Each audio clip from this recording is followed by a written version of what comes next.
Smart School announces registrations for new admissions for class 11th and 12th. Admission open till availability of seats. Visit www.spsmartschools.com. प्रदेश के अन्य हिस्सों की तरह सोमवार यानी आज से जिले में भी अनलॉक प्रक्रिया शुरू हो गई है। जिला प्रशासन की ओर से आज यानी सोमवार सुबह 7 बजे से सभी गैर जरूरी गतिविधियों को भी अनुमति दी गई है, लेकिन कुछ अन्य प्रतिबंध लागू किए गए हैं। पूरे प्रदेश में जहां दुकानों को सुबह 7 बजे से रात 8 बजे तक खोलने की अनुमति दी गई है, वहीं जम्मू जिले में सभी आर्थिक गतिविधियों को केवल शाम 5 बजे तक ही खोलने की अनुमति है। दूसरे जिलों की तरह जम्मू में भी शुक्रवार रात 8 बजे से लेकर सोमवार सुबह 7 बजे तक सख्त वीकेंड लॉकडाउन होगा। शनिवार और इतवार पूर्ण रूप से सब कुछ बंद रहेगा। कोरोना महामारी का असर सरकारी विभागों में नई नौकरियों पर भी पड़ रहा है। परीक्षाओं की तारीख आगे बढ़ा दी गई है। इससे युवाओं के लिए सरकारी नौकरियों का इंतजार बढ़ गया है। Jammu Kashmir service selection board अब 15 जुलाई के बाद ही लिखित परीक्षाएं आयोजित करेगा। इससे पहले ये मई जून में होनी थी। कश्मीर प्रशासनिक सेवा की प्रारंभिक परीक्षा भी जुलाई से बढ़ाकर अक्टूबर तक बढ़ा दी गई है। जम्मू कश्मीर में कोरोना वायरस पर काबू पाने के लिए लगाए गए कोरोना कर्फ्यू को हटाते हुए सरकार ने अनलॉक की प्रक्रिया शुरू कर दी है। जम्मू कश्मीर में 15 जून 2021 तक स्कूल, कॉलेज, यूनिवर्सिटीज, कोचिंग संस्थान बंद रहेंगे। सभी 20 जिलों में वीकेंड लॉकडाउन कर्फ्यू होगा। ये शुक्रवार रात 8 बजे से लेकर सोमवार सुबह 7 बजे तक जारी रहेगा। जम्मू कश्मीर में कोरोना संक्रमित मरीजों के मरने वालों की संख्या में तेजी के साथ कमी देखने को मिल रही है। पिछले 24 घंटों में प्रदेश में 29 मरीजों की मौत हो गई। ये एक महीने में कोरोना वायरस से मरने वालों का सबसे कम आंकड़ा है। बीते 24 घंटे में जम्मू कश्मीर में 2256 नए मामले सामने आए हैं।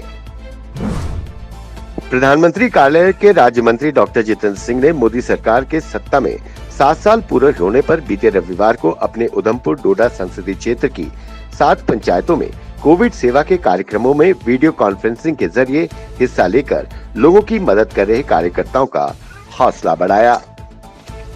डॉक्टर सिंह ने पार्टी नेताओं व कार्यकर्ताओं से कहा कि वो लोगों की मदद करने के लिए हर संभव प्रयास करें। मौजूदा हालात में एक दूसरे का साथ बहुत जरूरी है। उन्होंने राजनीतिक दलों के नेताओं से कहा कि इस मुश्किल हालात में मिलकर काम करने के लिए आगे आए। ये समय सरकार की कमियां निकालने का नहीं, अपितु जम्मू व कश्मीर के लोगों को बचाने के लिए सामने आना है।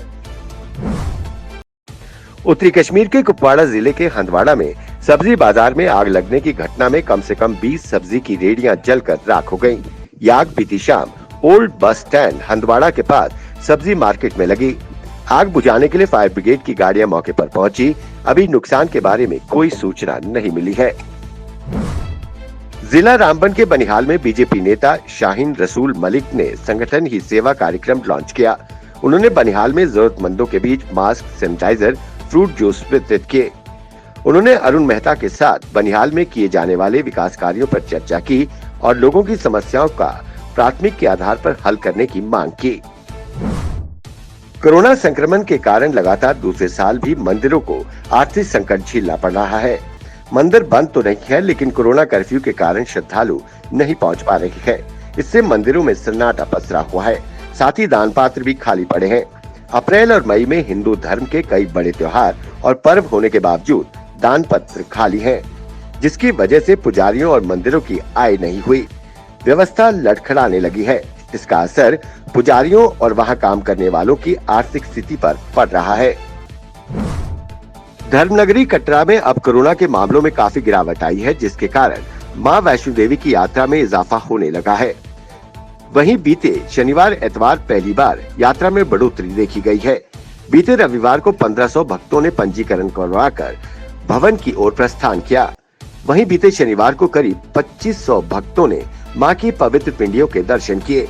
यात्रा के दौरान किसी भी यात्रा को तिलक नहीं लगाया जाएगा और न ही प्रसाद दिया जा रहा है।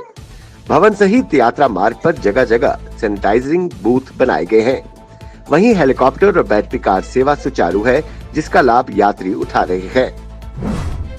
देश में कोरोना वायरस की दूसरी लहर का कोहराम अब कम होता नजर आ रहा है, लेकिन कोरोना महामारी से होने वाली मौतों का आंकड़ा थमने का नाम नहीं ले रहा है।